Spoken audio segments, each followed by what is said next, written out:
Hi, my name is Sarah Claire, and I run an Instagram account called Growth SC. And today I just want to make a video to kind of talk about residential eating disorder treatment and what to expect, what goes on.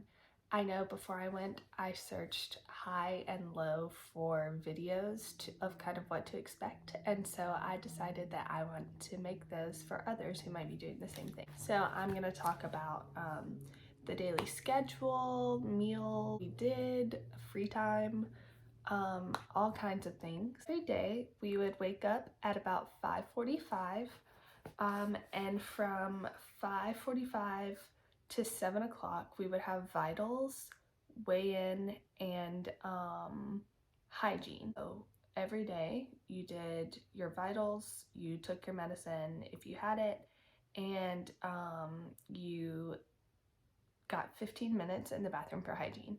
So we had 4 bathrooms, and normally there was about 8 people have 15 minutes each in the bathroom. So that would be 15 minutes to shower, brush your hair, brush your teeth, wash your face, whatever you want to do.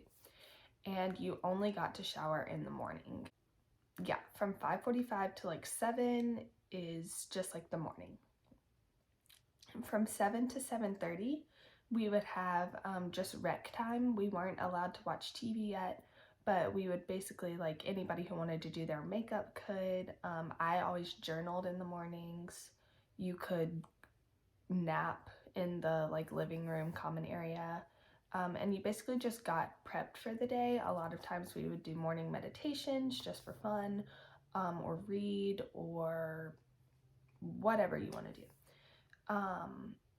And then from 7:30 to 8, we had breakfast every day.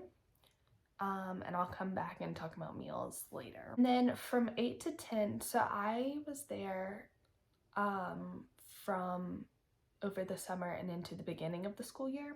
So from 8 to 10, we would have school time. Even in the summer, we did that, which was really just 2 hours of sort of education. You know, a lot of people would do like Duolingo and try and learn a language.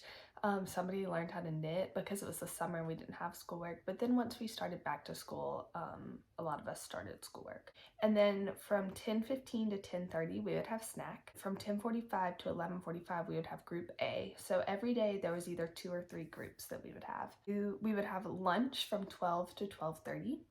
Then we would have after lunch mindfulness, which was kind of just like a reflection on the meal, but that would only take about 5 minutes. And then from 1 to 3, individual sessions, either with your dietitian or your therapist. There was free time.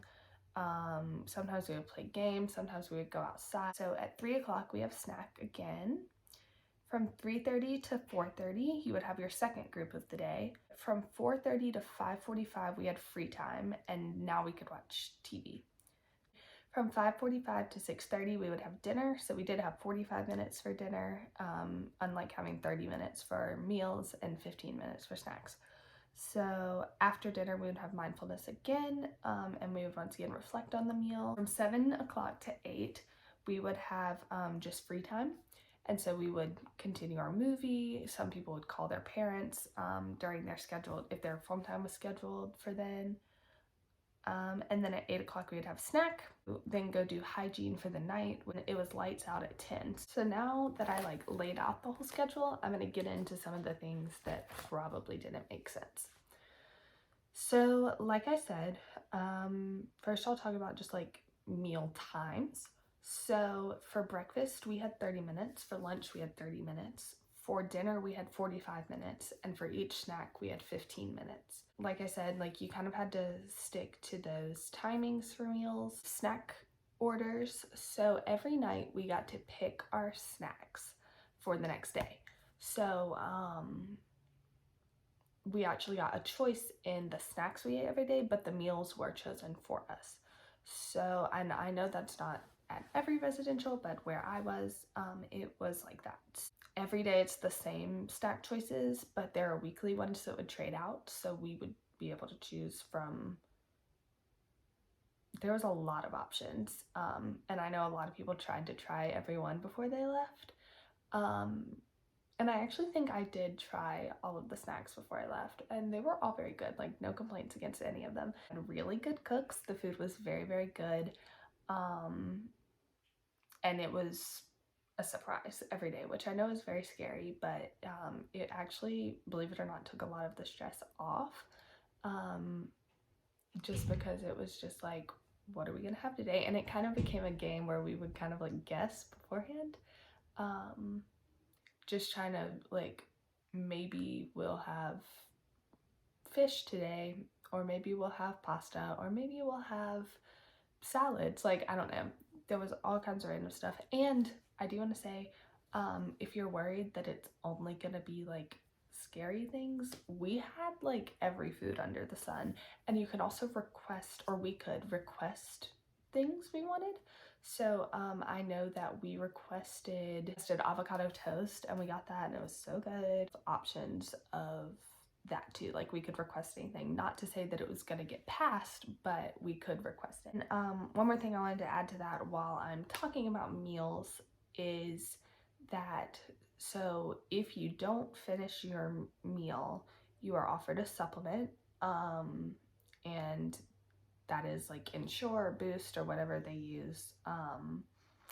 And so you can either eat the food or you can drink the supplement after you've been given the chance to eat the food.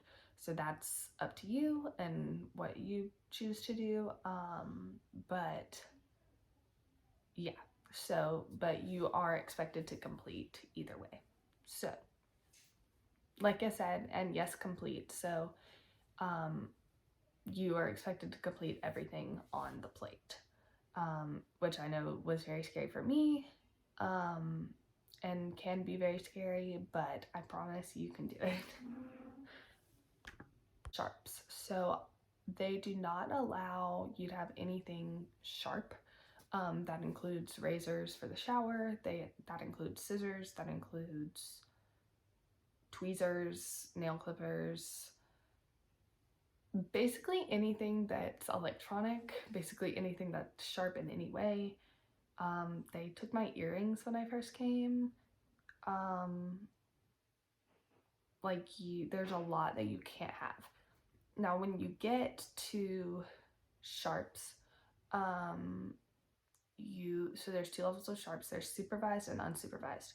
So when you were on supervised, you could like shave your legs out of the shower. You could not shave your legs in the shower, and you had to have the door open. So like, obviously you would wear clothes, but you would not be able to shave in the shower. And then once you were unsupervised, you could shave in the shower, but you did have to leave the door cracked, and they had to be able to check on you. Obviously you would be in the shower, but with the curtain, so like, don't worry about that. But they had to be able to check on you, and they had to be able to just know, and you would have to sign out your razor every time so that if they noticed anything, they could take away that privilege. So like I said, you could get that. You could get your straightener or your hair dryer. But once again, you had to be like, you had to use that during a certain time, and you had to sign it out. Movement. So movement is the other thing that you can work up to. So we did yoga twice a week. And you have to be obviously medically stable, but also mentally ready to make sure that you're doing it for the right reasons. And you have to complete for I think a week before you can get yoga, but it is up to your therapist and the team. So it took me a long time to get yoga, but when I finally did, it was so much fun. It was so worth it. We didn't get to do a lot of moving around, so it was really fun to just get to do that. And when I say you don't get to do a lot of moving around, I'm not kidding. Like, you're sitting 90% of the time. There were a few times in groups where we got to get up and like jump around, and a few things we got to do. I'll come back to groups in a minute, but there were some times when we got to get up and have fun, but a lot of the time you are sitting down. And then you could also get walks, which were also pretty hard to get, but you could definitely do it. And that was a 15-minute granny walk 2 times a week. So it was a like slow, leisurely stroll. It's not like a power walk. So the next thing I'm going to talk about is the groups. So we had lots of different groups every day. There was at least two, and sometimes on weekends there were three. Um, we would also have outings every weekend. So for me, I went when COVID was still very, very prominent. Not that it isn't now, but we actually couldn't go on many outings. We would normally go to a park every weekend, just one day, and then we would have what we would call an inning, which is where they would bring stuff. Like one time they bought us slime making supplies. One time they bought us all like canvases and art stuff. So we got really creative with that. But then for the outings, there were a couple where we got to go on actual outings. I know we went to Barnes and Noble one time. That was super fun. Everybody just got to come and spend their however much they wanted of their own money, obviously. And one time we went to Five Below. With that, we also had lunch outings. So what we did when COVID was restricting that, would order our food and have it like brought in. So they would either give us a menu or call us into like an office and show us the menu online. I know we did like Chick-fil-A, Taco Bell. We did like this nice Italian restaurant one time. It was all different types of places. And we did actually get to go on two where we actually got to go out and do it, and lots of different things. Obviously, so much is changing with COVID. Yeah, that is kind of how outings work. Also, something I want to talk about is visitation. So I cannot be a huge help on visitation because we didn't get that. I got it my first week visitation was open. It was only your parents were allowed. Like they couldn't bring your friends or anything. I've heard in the past people could like your friends could come see you, but that wasn't what it was like for us. And so we only got an hour every other weekend with our parents, but that's going to be different everywhere. It's going to be different where you live. It's going to be different where you go. Um, and then we did get 20 minutes of phone time every day. We had like a phone booth. You only get 20 minutes. So you could split that up into two 10-minute phone calls, or you could have one 20-minute phone call. That was all you get every day, and you can only get one 20-minute time. Then on Fridays, we got an hour on our personal phones to call our parents since they cut visitation because of COVID. While I'm on that subject, you cannot have your cell phone at all. We couldn't. We just, I don't know. It was actually really nice to be off of social media and away from everything. I did really miss some of my friends, but we just had zero phones. I know at some places towards the end, once you reach a certain level, you could get your phone a little bit, but for us, there was no phones. Kind of something we just had to yeah, it sucks, but also it's fine. And I had a lot of fun with the girls, so we didn't even really need phones, so it was fine. Now I'm gonna kind of talk about like what we would do since we didn't have our phones and we didn't have TV most. So the number one thing is crafts, I would say. We did a whole lot of crafts. We played a lot of board games. Some of our favorites were Scattergories. We played a lot of Uno. We played a lot of BS, which is a card game. We played, I mean, so much. I learned how to play so many different card games. We played a game called Spot It that was so fun, and we would get so competitive over it. We would do karaoke. We would do comedy shows. It really was a lot of fun. Like I tell people all the time, it was a sucky situation, but we made the best out of it. I really got close to everyone I was with, and I still talk to most of them to this day. And not that it was that long ago, but I made some of my lifelong best friends there. And so you really do get to meet other people who are going through the same thing as you or similar as you. Not the same thing because nobody is the same, but very similar to you, and people who understand. Like obviously we weren't talking to each other about like triggering stuff, but we just got each other. I don't know. We just all have a lot of love for each other and we all support each other so much.